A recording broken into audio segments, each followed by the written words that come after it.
नमस्कार शेतकरी मित्रांनो, पाहूयात काल भारतातून बांगलादेशमध्ये किती गाड्या कांदा निर्यात झाला, तसेच त्या निर्यात झालेल्या कांद्याला किती रुपयेपर्यंत बाजारभाव हा काल बॉर्डरवरती निघाला आहेत याची सविस्तर माहिती आपण या व्हिडिओमध्ये पाहणार आहोत.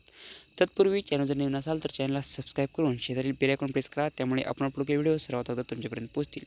तर काल घोळीदंगा बॉर्डर येथून टोटल 33 गाड्या कांदा हा एक्सपोर्ट झाला आहे. तसेच मेदीपूर बॉर्डर येथून टोटल 31 गाड्या कांदा हा एक्सपोर्ट झाला आहे. हिली बॉर्डर येथून टोटल 10 गाड्या कांदा हा एक्सपोर्ट झाला आहे.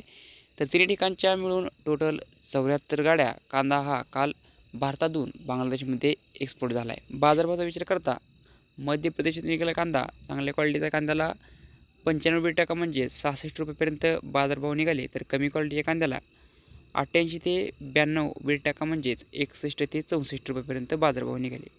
तर नाशिकातून गेलेल्या कांद्याला 95 ते 101 म्हणजे 66 ते 70 रुपयेपर्यंत बाजारभाव निघाले आहेत. तसेच नगर येथून गेलेल्या कांद्याला 95 ते 97 म्हणजेच 66 ते 67 रुपयेपर्यंत बाजारभाव काल बॉर्डरवरती निघाले आहेत. तर गुजरातून गेलेल्या कांद्याला 93 म्हणजेच 65 रुपयेपर्यंत बाजारभाव हे काल बॉर्डरवरती निघाले आहेत. तर मागच्या बाजारावर तुलनेत कालही बॉर्डरवरती बाजारभावात घसरण झालेलीच पाहायला मिळत आहे. तर हे होते कालचे एक्सपोर्ट कांदा बाजारभाव. व्हिडिओ आवडल्यास लाईक करा, शेअर करा. धन्यवाद.